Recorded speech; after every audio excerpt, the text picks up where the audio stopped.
Hola Meritea, ¿cómo estás? Hola, profe. Bien, todo bien por suerte.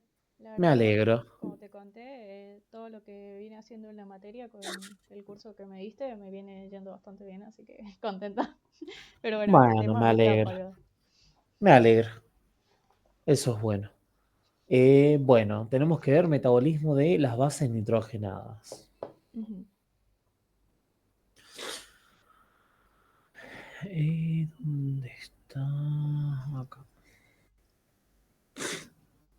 Bueno, algo positivo de este metabolismo, primero que nada, es que es corto. Segundo, es que hay muchas partes que se omiten porque es verdaderamente complejo, incluso a nivel de fórmulas, a punto tal que el mismo Blanco lo omite. O sea, ni Blanco tuvo ganas de poner más en la parte del capítulo. Y en lo que respecta a digestión y absorción, no hay mucho que referir.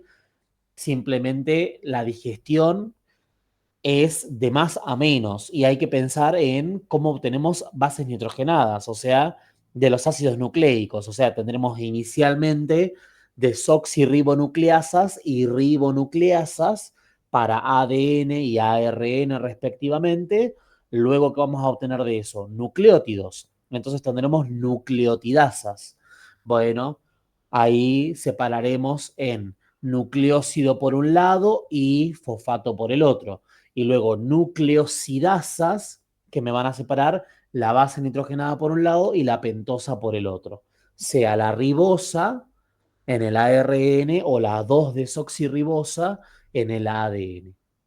Así que eso es todo lo que hay que saber de digestión, no mucho más. Y el resto, bueno, vas a ver que es relativamente breve, es muy sencillo. ¿Se ve ahí en pantalla completa? Sí, sí, se ve.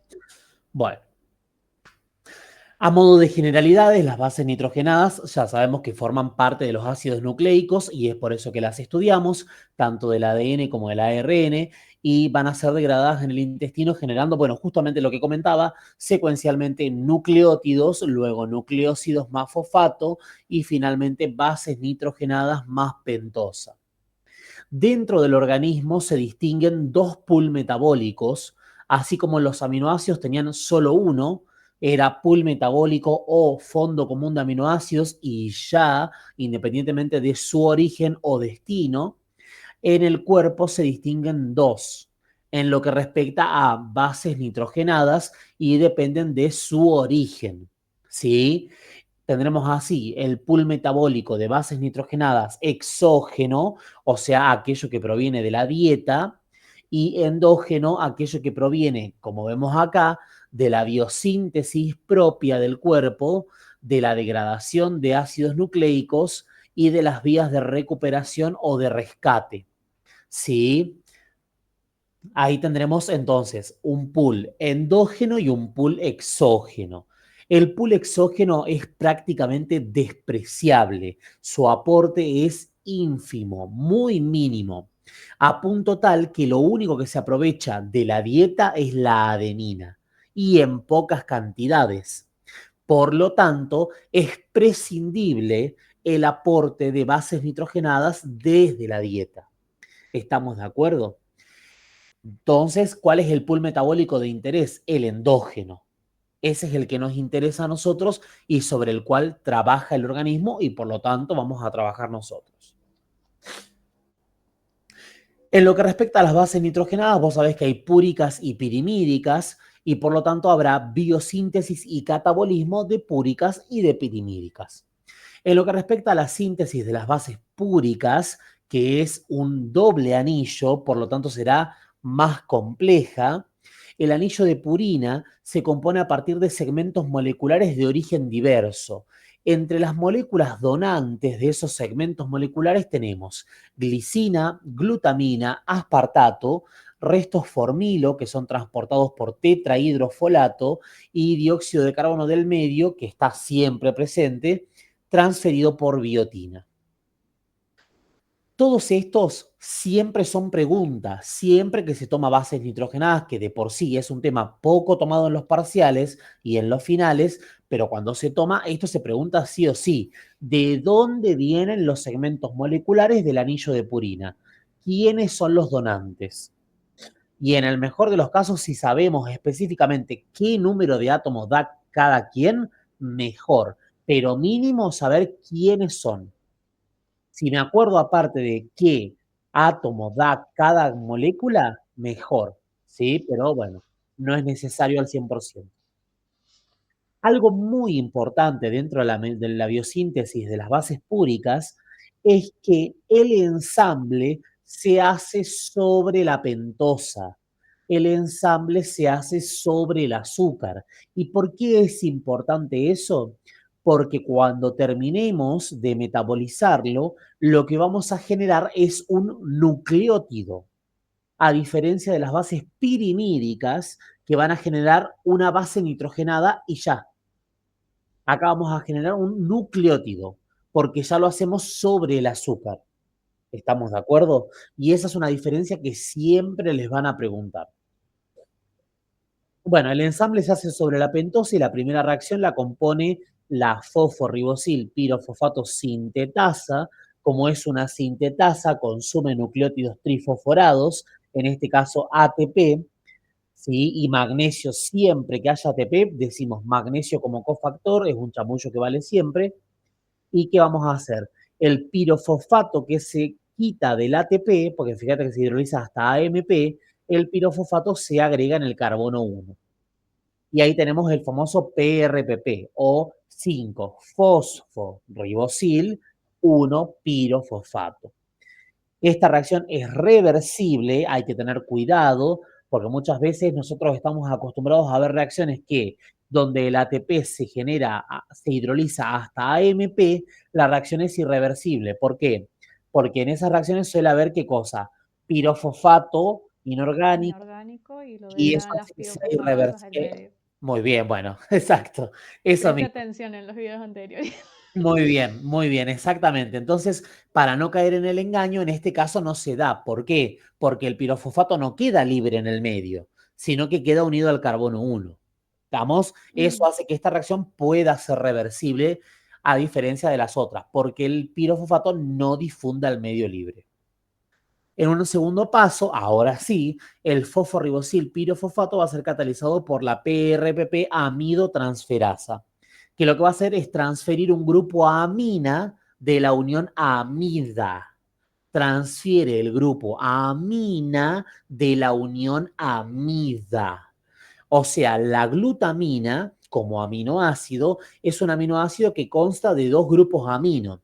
El alfa amino, que está unido al carbono alfa, pero aparte en la cadena lateral tiene otro amino formando una unión tipo amida, porque es el amino unido al carboxilo, y eso es amida, con D de dedo. Estamos, por eso se llama amidotransferasa. ¿Qué transfiere? Un amino, con N. Pero ¿de dónde lo saca? De la unión amida, con D de dedo, que forma parte de la cadena lateral de la glutamina. Entonces, agarra ese amino y lo pone en reemplazo de ¿quién? Del pirofosfato inorgánico. Por lo tanto, al ponerlo en reemplazo, el pirofosfato inorgánico es desplazado de su lugar y ahora sí, como difunde al medio libre, es hidrolizado por pirofosfatasas presentes en el medio, por lo tanto la reacción es irreversible. ¿Por qué? Porque como no tengo los productos, no puedo retornar hacia el reactivo. ¿Estamos de acuerdo? Entonces, ahora sí esta reacción tiene carácter irreversible. Y ahí que vamos a tener la fosforibosil-amina.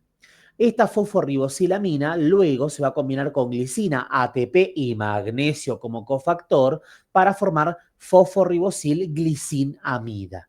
Y se libera ADP más fosfato inorgánico simple. Todo esto está secuenciado acá, ¿sí? Y lo importante o lo que hay que ver de este gráfico es todo lo que tenemos ahí a la derecha. ¿Qué es el IMP? El IMP es el nucleótido, es un nucleótido y eso siempre lo destacamos. En las bases púricas se forma un nucleótido. ¿Por qué? Porque el ensamble se hace desde el inicio sobre la pentosa. Lo van a preguntar siempre. ¿Estamos de acuerdo? La base nitrogenada en el caso de la inosina monofosfato es la hiposantina. ¿Sí? Y esa base nitrogenada puede sufrir dos cambios. ¿sí? O debe sufrir dos cambios para generar ambos nucleótidos de las bases púricas. Y es que o recibe el grupo amino de un aspartato en una reacción de transaminación o se oxida a xantina para recibir también el amino de una glutamina. O recibe el amino de un aspartato o recibe el amino de una glutamina con previa oxidación. Y eso me va a permitir que se genere o guanina, en el caso de que lo reciba del aspartato, o adenina, en el caso de que lo reciba de la glutamina. Y ahí vamos a tener entonces las dos variantes de las bases púricas, que son los nucleótidos de adenina y los nucleótidos de guanina. Si a nosotros nos preguntan cuántos puntos regulatorios posee la biosíntesis de las bases púricas, 4. En la primera reacción, en la segunda, en la conversión de inosina monofosfato a cualquiera de las dos variantes de nucleótidos y en el aporte de energía cruzado entre los nucleótidos, ¿sí? Fíjate que el ATP provee la energía para que se generen nucleótidos de guanina y el GTP provee la energía para que se generen nucleótidos de adenina. Y eso te van a preguntar, ¿por qué? ¿Por qué es útil? ¿Tiene algún punto útil que la regulación sea así equimolar? ¿Qué quiere decir equimolar? Que siempre buscan generarse en iguales cantidades. X de equivalente y molar porque se mide en molaridad. Entonces, ¿es útil que se generen en iguales cantidades, en iguales proporciones? Sí. ¿Por qué? Porque el ADN, ahí vas a tener que remitirte a el capítulo de ADN y recordar sus características. El ADN es complementario en sus características. ¿Y eso qué quería decir? Que a cada púrica le corresponde su pirimídica y la suma de púricas es igual a la suma de pirimídicas, lo cual hace que sea necesario que siempre se generen en iguales cantidades. ¿Sí? Entonces esto ayuda a la sostenibilidad de la característica del ADN, ¿sí? Es funcional porque me permite justamente ir en favor de la molécula que quiero generar. ¿Me ¿Se puedes entiende? repetir lo de los 4 puntos de regulación, porfa? O sea, entiendo el porqué, pero ¿me lo puedes repetir? O sea, que te repitan dónde es, Ajá, digamos. sí, en dónde Ah, son en y... la primera reacción, en la segunda, en la conversión de inosina monofosfato a cualquiera de las dos variantes de base púrica, entiéndase adenina o guanina, y en el aporte de energía cruzado entre ambos nucleótidos de púricas. Bien, la segunda reacción sería esa donde pasa de fosforibosil 1-fosfato a A fosforribosilamina. fosforribosilamina. Ah, claro, exacto. Ah, Acá listo. tenemos, esta es la primera, acá el primer punto de regulación, acá tenemos la segunda y acá tenemos la tercera, por eso está el número 3 acá, y la cuarta. Ajá. Si te preguntan cuál es la más importante, la segunda, por eso está recuadrada acá. La segunda es el principal punto regulatorio de toda la vía. Y a la vez es qué cosa, la reacción irreversible. Ujú. Por eso es tan clave. Una vez que sucede, va para adelante, no hay vuelta atrás. Sí. Entonces, eso es todo lo que tenemos que recordar acá de nombrar. Pero, ¿qué pasa con esto? Esta vía de generación de bases nitrogenadas púricas es muy costosa, es onerosa, es muy cara energéticamente, a punto tal que me consume 6 moles de ATP por cada nucleótido de inosina monofosfato. Eso es muy caro. Entonces el cuerpo utiliza además y principalmente lo que se denominan las vías de recuperación o de rescate. El organismo, como dice ahí, evita generar tanto consumo de energía utilizando estas vías a partir de los ácidos nucleicos que se degradan normalmente. Entonces, el costo pasa de 6 ATP por cada nucleótido de base púrica a 1 ATP por cada nucleótido de base púrica, lo cual nos ahorra 5 moles de ATP y nos da 5 nucleótidos más por cada uno de esos moles, lo cual es muchísimo. Estamos de acuerdo. Más en células que están expuestas a una constante renovación, entiéndase, epitelios. ¿Cuáles son los epitelios? La piel, las mucosas, todo lo que recubre por dentro nuestra boca, nuestra nariz, nuestro intestino, nuestro estómago, que están constantemente recambiándose. Estamos, ahí es esencial el ahorro energético, ¿sí? Entonces, este ATP, ¿cuándo se consume ese único ATP? Porque acá, si te fijas, no se ve el ATP. ¿Dónde está el ATP? Acá, este PRPP, para generarse, consume un ATP. Ujú. Ahí está el costo energético. ¿Estamos de acuerdo? Y tenemos esas dos enzimas, la adenina fosforribosiltransferasa y la hiposantina guanina fosforribosiltransferasa, que agarra a cualquiera de las bases nitrogenadas púricas, ya sea adenina, hiposantina o guanina, y al combinarla con PRPP, genera el nucleótido de cada base nitrogenada en una reacción irreversible. ¿Por qué es irreversible? Porque el pirofosfato inorgánico queda en el medio y eso hace que sea hidrolizado por pirofosfatasas, por lo tanto, como no tengo el producto, no puedo volver hacia el reactivo. ¿Sí? Sí. Y eso es esencialmente. Entonces, las vías de recuperación es la pregunta esencial. Es lo que ustedes no pueden no saber. Ustedes pueden presentar fallas al, por ejemplo, comentar qué le pasa a la hiposantina, olvidar si el grupo amino venía de un aspartato o olvidar si recibían amino o qué recibían, pero no pueden olvidarse de las vías de recuperación. ¿Sí? Porque es el punto clave del capítulo, es que entiendan que, si bien se logran generar, es muy costoso y por eso el cuerpo usa preferencialmente las vías de recuperación. ¿Se entiende hasta acá? Sí, entonces, o sea, en la reacción inicial es como que, como reduce el ATP, o sea, el ATP pasa de ATP a AMP, podrías decir que gastó dos enlaces de alta energía. Em, ¿Cómo de nuevo?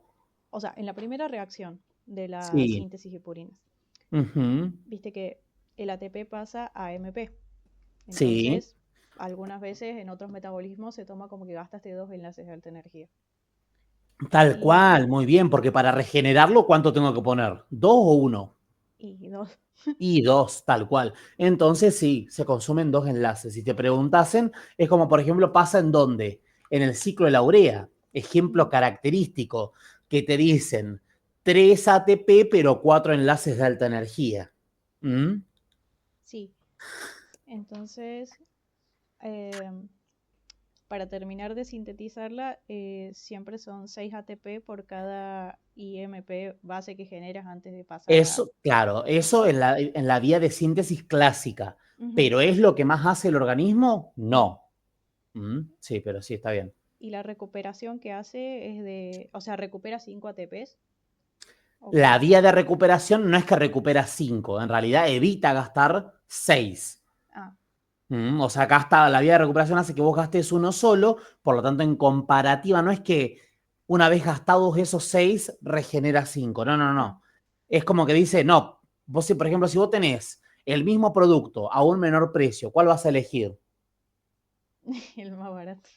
El más barato, totalmente. Si a vos vienen y te dicen, te ofrezco esta campera de marca, a tanto precio y de repente te cruzas con una tienda que está en liquidación y te dice, te la damos con 60% de descuento y bueno, la vas a comprar en la tienda en liquidación, obviamente. ¿Mm? Sí, sí, sí, ya entendí.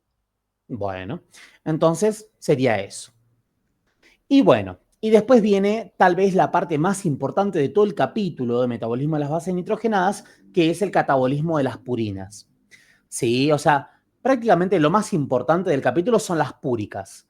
Pero dentro de las púricas lo más importante es su degradación. ¿Por qué? Porque está estrechamente relacionado con una enfermedad muy frecuente. No quiere decir que muy frecuente, que vos vayas en la calle y te vas a cruzar uno, pero existen muchos pacientes, por lo tanto es una frecuencia relativa alta. Entonces, en el catabolismo de las purinas vamos a arrancar para las dos bases nitrogenadas, adenina y guanina. Primera distinción, y para eso tenés, no hace falta que lo anotes porque tenés esta diapositiva, yo esto te lo voy a mandar, porque no sé si está La así tal tengo cual. todavía Ah, de está cuando así hice tal el cual. curso. sí, o sea, no sé si la habrás modificado para ahora o algo, pero No sé, yo no me acuerdo, la verdad. Ni yo me acuerdo, así que. bueno, eh, o sea, lo tengo de cuando lo hice el curso en febrero. Lo imprimí y todo, bueno, así que te decime estoy diciendo. si. Después, fíjate ahí, si lo tenés a mano ahora, fíjate si está todo tal cual. Si no está tal cual, te envío este ahora, no pasa nada. Bueno, pásamela por las dudas porque prefiero priorizar prestarte atención en lo que me expliques que... Sí, sí, sí, no hay drama. Entonces, ¿qué pasa acá? En el catabolismo de las bases nitrogenadas púricas tenemos que degradar a las dos, ya sea guanina y adenina. Primera diferencia, la adenina arranca su degradación como nucleócido, o sea, base nitrogenada más azúcar. Ujú.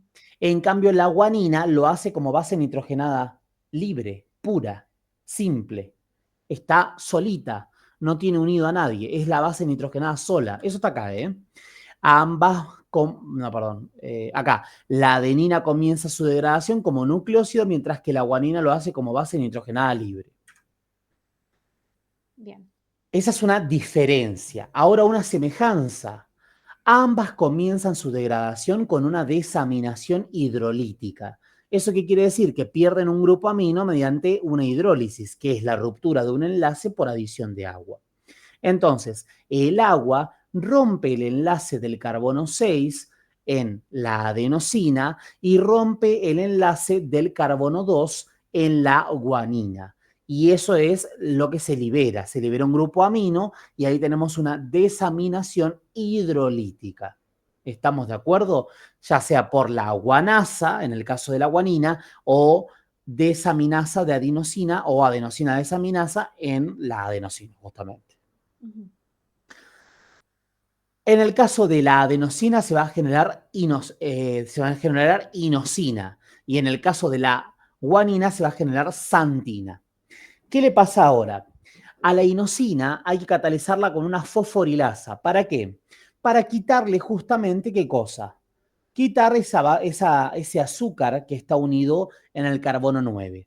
Quitamos el azúcar mediante una fosforólisis, o sea, ruptura de un enlace mediante el uso de fosfato inorgánico y se libera la ribosa fosfato, que quedará libre por ahí para ser utilizada nuevamente. Y ahí vamos a generar únicamente la base nitrogenada libre, que es la hiposantina. La hiposantina, esta imagen necesito que entiendas que es una la continuación de la otra, ¿sí? Sí. O sea, esta es la primera parte y baja acá, ¿sí? No hace Ah, que pienses que es distinto. O sea, o sea, si vos ves esta imagen acá de hiposantina, la flechita baja y es esta de acá, esta misma flechita. ¿Sí? ah, Van las dos juntas, se reúnen en un mismo punto, digamos. ¿Sí? El famoso te espero, te encuentro en la esquina. Bueno, el te encuentro en la esquina es la Santina. La Santina es la esquina. ¿Sí? Nos vemos en Santina. Entonces, ahora, la hiposantina tiene que ser catalizada mediante la santina oxidasa, que utiliza obviamente oxígeno porque es una oxidasa, y libera peróxido de hidrógeno para generar santina. ¿Qué es lo que le hace? Uno se tiene que preguntar. Sí, y bueno, hay que observar los cambios. Tenemos hiposantina y tenemos santina. ¿Qué es lo que le va a cambiar? Le va a cambiar el estado redox, ¿sí? Si la santina es una santina oxidasa, lo que está haciendo es incorporar ¿qué cosa? Oxígeno, ujú. está oxidando. ¿Qué oxida? El carbono, sí, número 2, para generar ¿qué cosa? Un oxidrilo. ¿Mm? Y ahí se encuentran las dos en santina. Una vez que se encuentran las dos, ahora ¿qué queda? Nuevamente mediante la santina oxidasa, o sea, vuelvo a oxidar. ¿Qué oxido ahora? El carbono 8. El carbono 8 para generar otro oxidrilo. Y ahí tengo el producto final que es el ácido úrico en la forma enólica. ¿Sí? Sí. Entonces, ¿qué tenemos acá? Como diferencia dijimos, la adenosina arranca como nucleócido, la guanina como base nitrogenada libre. ¿Y a la ¿Qué otra? guanina antes quién le saca el azúcar o cómo? La guanina antes. Ajá. ¿Antes qué, perdón? O sea, la guanina ya está sin, digamos, ya está sin el azúcar. ¿Quién se la saca antes de entrar a la vía? O no preguntan eso, no importa. No, no te lo van a preguntar porque aparte las enzimas, varias de las enzimas de este metabolismo todavía no se conocen bien. Ah, Y hay muchas reacciones intermedias, porque por ejemplo, otra pregunta que vos te podés hacer después en tu casa es, ¿dónde están los 6 ATP que se consumen? Sí. ¿Y dónde se recuperaron? Por ende. Claro, o sea, O sea, se van recuperando los ATP tipo a no, no, medida que van pasando las no es que se reacciones. recuperan, o sea, es que vos evitás gastarlos. Acordate lo Mm, de la oferta. Por ejemplo, si yo te digo, si vos tenés la campera a 100.000 pesos en la tienda A y la tienda B que la está liquidando te la vende a 40.000, ¿vos recuperaste 60.000? no. No, evitaste gastarlos. ¿Me explico? ¿Y cómo haces para evitar gastarlos? Eso como que no. Utilizando esa vía. O sea, esta vía tiene mayor preferencia. Y si vos decís, y Ah, bueno, ¿qué es haces? como otra vía que Claro, es lleva otra bastante vía. menos. Con estas enzimas, justamente. Ah, listo. Ujú. Y Bueno, si vos ahí me sí lo entiendo. preguntás, ¿y por qué esa enzima la agarra y la otra no? Porque las enzimas tienen afinidades. Así de simple. Bien. Entonces estas enzimas tienen afinidad como más alta que las otras. Ujú. Claro, cuando la vía se satura, ponele que la demanda fuese muy alta, si esta vía se satura, comienza a generar, aparte de mediante la vía de recuperación, Empieza la mediante la otra. forma clásica, tal cual. Ah, Porque no puede estar, la célula tiene que cumplir con la demanda, tiene que dividirse. Entonces, si la demanda es muy alta, entra en esa. ¿Mm? Y listo, bueno, listo. ¿y qué estábamos diciendo? Me olvidé, me distraje. Ah, sí, que te había Ah, lo de la preguntado guanina, de la claro, sí, la guanina. guanina, sí, o se les, la verdad, creo, si mal no recuerdo, porque yo en ese momento había tenido la misma duda, y es que creo que no está especificada la enzima directamente. Pero bueno, así que no, tampoco te lo van a preguntar. De por sí es un tema que tampoco se mueve mucho del molde, digamos, porque no es un tema que agrade demasiado. Claro, es como no hay que mirarlo de lejos. No hay que Sí, sí, tocarlo sí, mucho sí. que se No, descubre no, no. que hay algo que Sí, sí, está un sí. poco fino ahí. Está flojo de papel, sí. Flojo de papel en el sentido de que todavía no se descubre, y lo que no se descubre, inventarlo no podemos, digamos. Claro, se finge demencia. Claro, si uno lo inventa, está chamullado, está mintiendo. Entonces, para evitar mentir, directamente se dice no se sabe porque no se sabe, punto. ¿Qué le vamos a Bueno, hacer? Es como te pregunten, qué sé yo, ¿para qué sirve la heterocromatina? No se sabe bien todavía. ¿Mm? Bueno, bueno, está bien. entonces, ¿qué era? Bueno, entonces eso como diferencia. La adenosina arranca como nucleósido, la guanina como base nitrogenada libre. Como semejanza, ambas comienzan con una desaminación hidrolítica. ¿Sí? Después, como característica general de la vía, es que ambas bases nitrogenadas progresan con un aumento en su hidrosolubilidad. ¿Por qué? ¿Por qué es importante? Ay, perdón, ahí está. ¿Por qué? Ambas bases comienzan, ambas convergen en santina y la degradación de ambas progresa con un aumento de la hidrosolubilidad. ¿Por qué es importante eso? Porque vos tenés Porque que...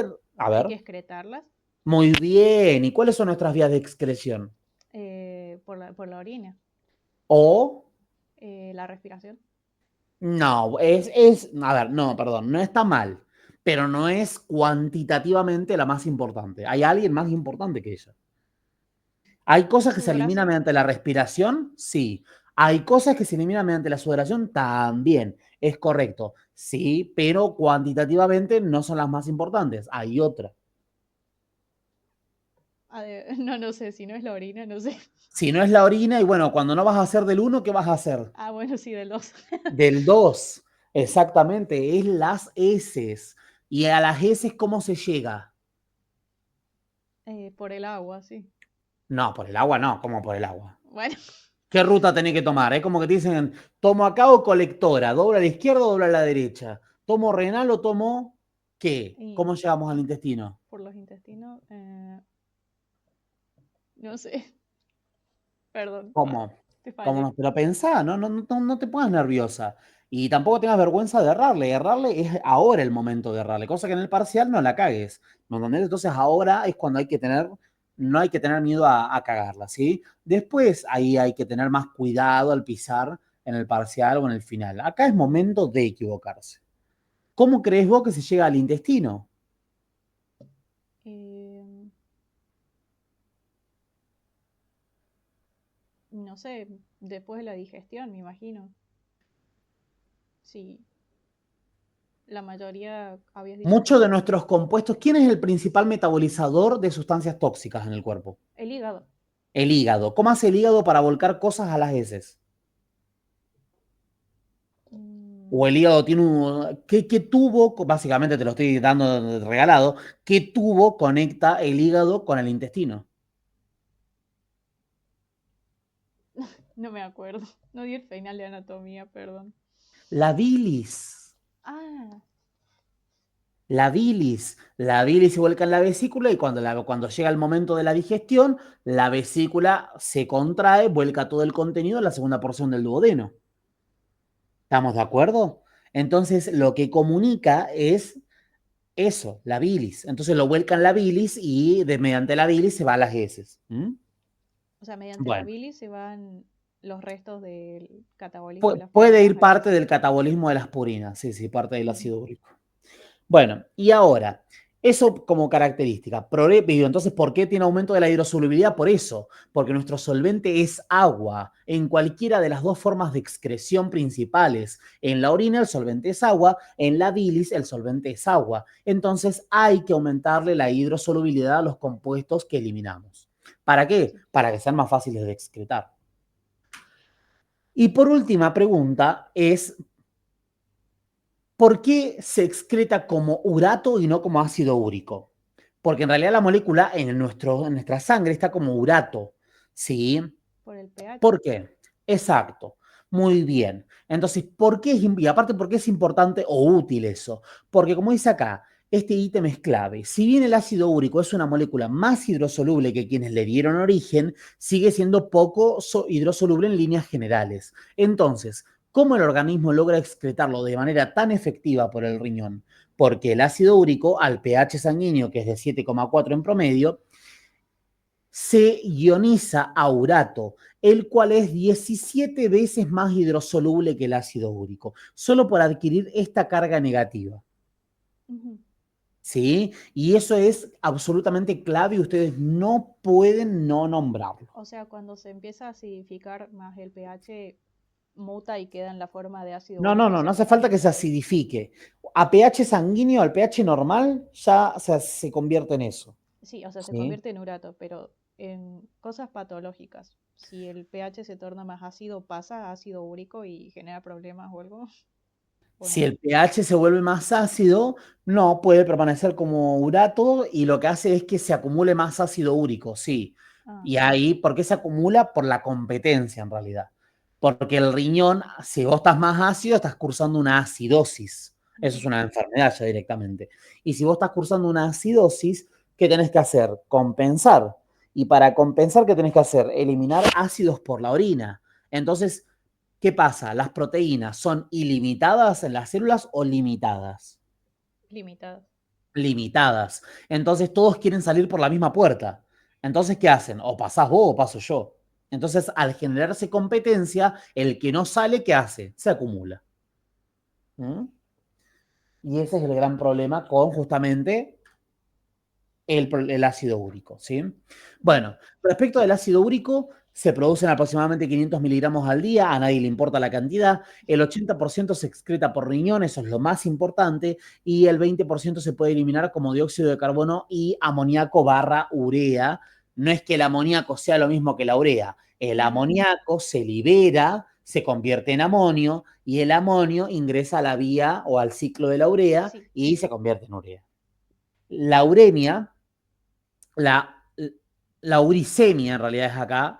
La uricemia, bueno, sí, está bien, la puedo tomar. Tiene valores normales entre 4,6, de entre 4 y 6 miligramos por decilitro. Este año la cátedra está preguntando muchos valores normales de laboratorio, así que yo te recomendaría que lo sepas. Y nada más, eso por ahora. La principal vía de excreción es renal, ¿sí? Y justamente su acúmulo trae una enfermedad que es la artritis gotosa o gota. ¿Sí?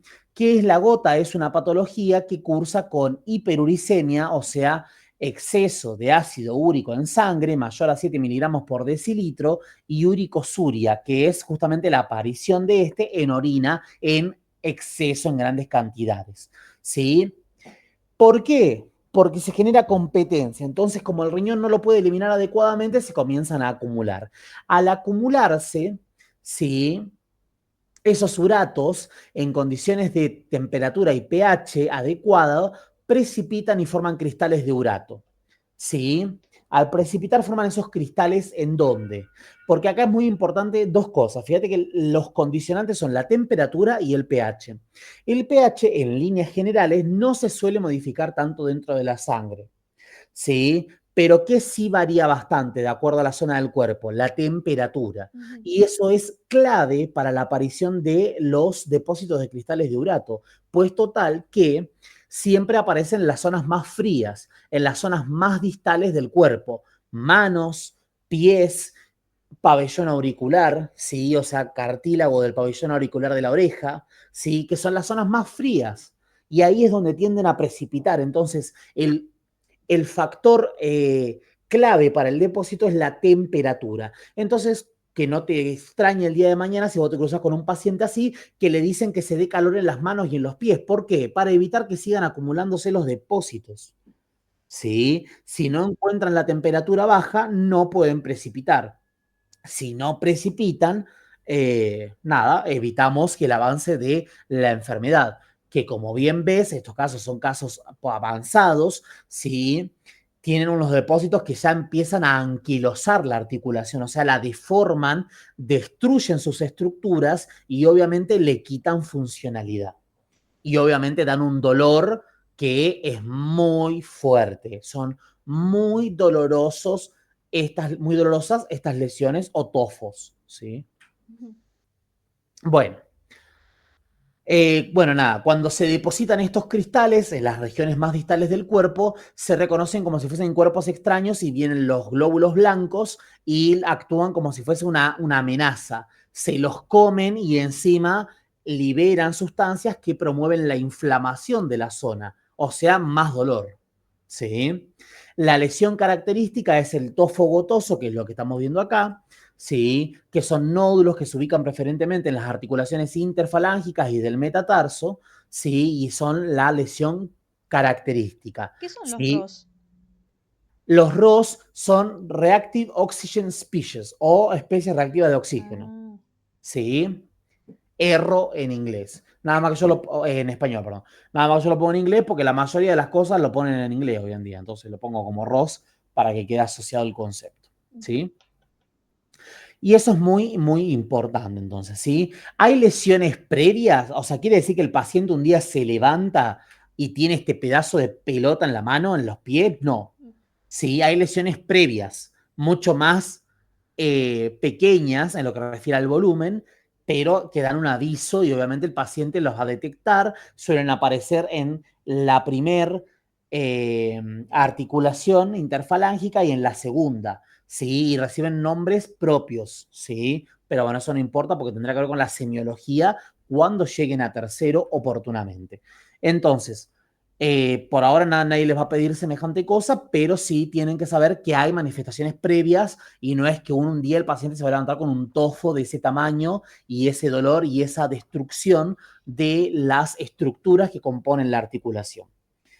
Entonces, la gota se clasifica en gota primaria y gota secundaria. Como toda enfermedad, casi la mayoría de las enfermedades que tienen carácter genético puede ser primaria, cuando viene con la herencia, o sea, es congénita, viene con los genes justamente, y secundaria cuando se adquiere por el hábito de vida o por alguna situación que tiene que ver post-natal, digamos, no tiene que ver con tus genes, sino que tiene que ver con alguna enfermedad que estás cursando o alguna condición propia de tu estilo de vida. Por ejemplo, los hepatópatas, ¿sí? Que son pacientes que tienen alguna hepatopatía, como por ejemplo grandes alcohólicos, ¿sí? Ujú. Ahí dice, por sus condiciones orgánicas tienen sobreproducción de qué cosa? De otros ácidos orgánicos que compiten por la excreción renal, ¿sí? Entonces, al competir se acumula. ¿Quién se acumula? El El úrico. ácido úrico. No, láctico no, el úrico, ¿sí? Sí. Bueno, eso es lo más importante. Esto es prácticamente lo más importante de la clase y lo más esencial. Ahora vienen las pirimídicas, que es como, meh, las pirimídicas. Como que todo el mundo las deja ahí, si están bien y si no, a nadie le importa. En lo que respecta a la síntesis de pirimídicas, se compone su anillo, como es un anillo simple, tiene dos donantes moleculares, dos donantes de segmentos moleculares, que son el aspartato y el carbamil fosfato. Y como diferencia, contrastando, estos no se ensamblan sobre la pentosa, por lo tanto se genera base nitrogenada y no nucleótido. El primer paso es dióxido de carbono más glutamina más ATP, mediante la enzima carbamilfosfato sintetasa, generan carbamilfosfato y liberan glutamato, 2-ADP y fosfato inorgánico. ¿Dónde más viste esta reacción? ¿Dónde más viste este compuesto, carbamilfosfato? No me acuerdo. En la primera reacción, ¿de quién? Del ciclo de la urea. Ah, ¿Dónde sucedía la primera reacción del ciclo de la urea? ¿En qué espacio de la célula? mm, citosol, No. matriz, célula Matriz mitocondrial. a nombre y apellido, como decía mi profesora de segundo. Listo. No me digan fritas, díganme papa frita, la cosa completa. Matriz mitocondria. Pues si yo voy a decir matriz seca, ¿sí? Acuérdate que el docente, cuando te evalúa, el docente no tiene que dar por supuesto que vos sabés. Vos tenés que demostrarle al docente que sabés. ¿Sí? Entonces, siempre completito todo. Entonces, lo más que se pueda, o que te salga en el momento. Cuestión. Entonces, carbamilfosfato, la carbamilfosfato sintetasa 1. ¿Estaba en dónde? En el ciclo de la urea. ¿En dónde? En la matriz mitocondrial, formando parte del ciclo de la urea, primera reacción. Y esta está en el citosol. ¿Y eso cómo se llama? Eso de guardar enzimas en espacios subcelulares distintos. Tiene un nombre. Ah, no sé si soy redisléxica, pero es el fenómeno de compartimentalización. Exactamente, No sé muy si lo bien. pronuncio bien, pero No es sé si por sos eso. disléxica, pero no tiene nada que ver. A veces te cuesta, a todos nos cuesta más o menos decir determinadas palabras. No, no, no. Tampoco te tengas vergüenza y no te atajes, no te atajes. Siempre se ataja porque tiene miedo a pasar vergüenza. No te atajes, ¿sí? No, Y yo si te advierto lo sale. que puede suceder, que puedo... Es que a No, veces digo palabras chistosas. Entonces, bueno, yo advierto. Pero sí, sí no, sé. no, no. No pasa nada. ¿Sí? Es una palabra que no es muy amigable. Entonces, muy bien. Eso es fenómeno de compartimentalización y es como guardamos enzimas distintas, perdón, enzimas iguales en espacios subcelulares distintos para que una no interfiera sobre la otra. ¿Mm? Ahí tenemos entonces la isocima de la carbamilfosfato sintetasa. Luego, a este compuesto va a ser catalizado por la aspartato transcarbamilasa, que lo que hace es sumar aspartato en presencia de ATP y magnesio como cofactor para generar carbamilaspartato. Luego, el carbamilaspartato va a ser catalizado por la dihidrogratasa para generar orotato. Acá está la diferencia. Ahí se generó ¿qué cosa? Una base nitrogenada. El orotato es una base nitrogenada y a diferencia de las púricas, no es un nucleótido, es base nitrogenada. ¿Por qué? Porque el ensamble no se hace sobre el azúcar. Una vez que el orotato se forma, ahí recién ingresa el azúcar bajo la forma de PRPP mediante la orotato fosforribosil transferasa que genera uridina monofosfato. ¿Sí? Ahí tenemos uridina monofosfato. Ahora, ¿qué le puede pasar a la uridina monofosfato? Bueno, puede fosforilarse únicamente para formar UTP y si no, su forma trifosforada puede generar la citosina, o sea, el derivado de citosina, y la forma difosforada puede generar la forma de timina. ¿Sí? ¿De qué va a depender? De esto. El uracilo del UTP puede recibir el grupo amina de una glutamina para formar CTP. ¿Sí? Parecido a lo que pasaba antes, recibían amino de una glutamina. Y ahora, el UDP atraviesa una serie de reacciones. ¿Sí? Primero una oxidación de su pentosa, luego una desfosforilación y luego una metilación del anillo de pirimidina para formar desoxotimidina monofosfato con participación del tetrahidrofolato. Es una porquería, básicamente, aprenderse esto, ¿sí? Entonces, nada, eso, ¿sí? Saberlo, si lo sabes bien, si no, no pasa nada, ¿sí? O sea, si hay cosas más importantes que estudiar para el segundo parcial que saberse esta pelotudez. Entonces, ¿qué es lo que sí hay que saber de esto? ¿Cuál es el principal punto regulatorio? Y es la aspartato transcarbamilasa, o sea, esta de acá. O sea, la segunda reacción también. ¿Sí? ¿A esta la tengo que saber como con el cuadrito? O porque, bueno, vi Sí, un con el poquito cuadrito es lo ideal. el Leringer de onda y bueno, ahí está como con todas las reacciones. Y dije, no sé si eso va a suceder". No, no, no, no, no, no. El Leninger excede totalmente lo deseado para la materia. Sí, sí, sí, no, no. Bueno, Así que no. Y bueno, y esto que es pregunta clásica, esto entra de cajón. Si a vos te toman base nitrogenada, te van a preguntar esta diapositiva sí o sí, que es semejanzas y diferencias entre ambas bases nitrogenadas. Ambas requieren amina de glutamina.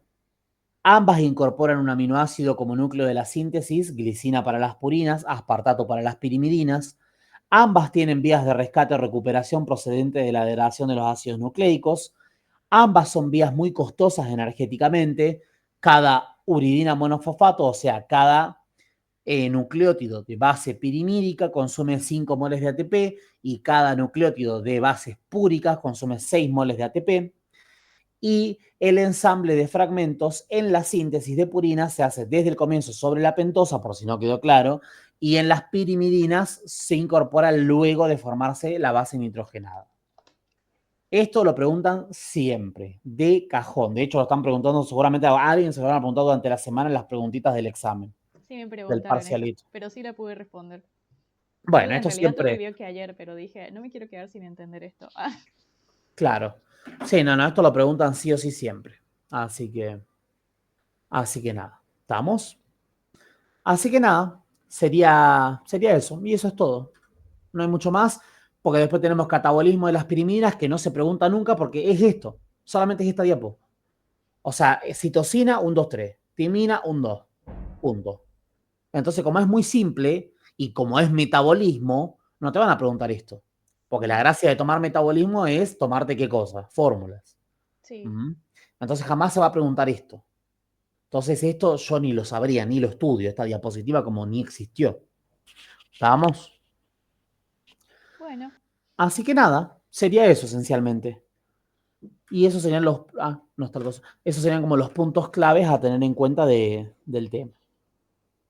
¿Estamos? y esto del catabolismo de las pirimidinas, o sea, la enzima, las enzimas que lo hacen, ¿no? O lo veo si estoy Nada, re bien para el parcial. nada, nada, tampoco nada. Ni yo ni lo estudiaría si estuviera bien. Si estás bien, aprende cosas, datos de color o datos como curiosos de otras vías metabólicas.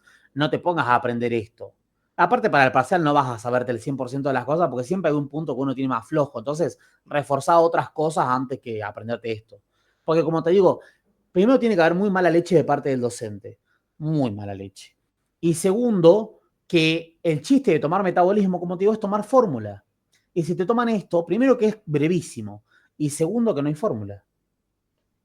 Ahora, ¿hay metabolismo que no tienen fórmula? Sí, por ejemplo, que es un golazo que te tomen ese, o sea, más que nada el primer parcial, porque ya pasó, metabolismo de las lipoproteínas. Me Metabolismo de las tomaron y sí lipoproteínas, la sabía.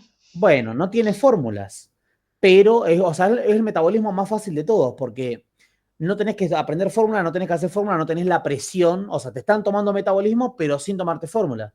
Ujú, Entonces no tenés la presión de, esto está bien, esto está mal, el carbono era así, la enzima, la coenzima, el cofactor. Entonces no tenés esa presión. Sin embargo, es una pregunta que se computa como metabolismo, pero porque es mucho más larga y compleja, es extensa. En cambio, esto no tiene ni una ni la otra. O sea, no tiene fórmulas, que es el chiste de tomar metabolismo, pero tampoco se justifica tomarlo sin fórmulas porque no es lo suficientemente extenso como para que uno tenga que contar algo interesante. ujú. Entonces, esta diapositiva, o sea, este metabolismo, este catabolismo en específico, es intomable para mí desde el punto de vista de la materia. O sea, es una cosa que no se va a tomar jamás en la vida de vida porque a nadie le importa. ¿Sí? Bien. ¿Estamos? Así que nada, eso sería. Bueno, entonces muchas gracias. Me recibió la clase para aclarar cosas que me habían quedado ahí como dando vueltas. Bueno, me Eh, alegro. que andes bien y bueno, cualquier cosa te vuelvo a escribir y a joder si No llegara pasa a ser nada. necesario. Dale, bueno, que te vaya bien con la materia entonces. Éxitos. Bueno, gracias. Que andes bien. Chau, Chao, chau. igualmente.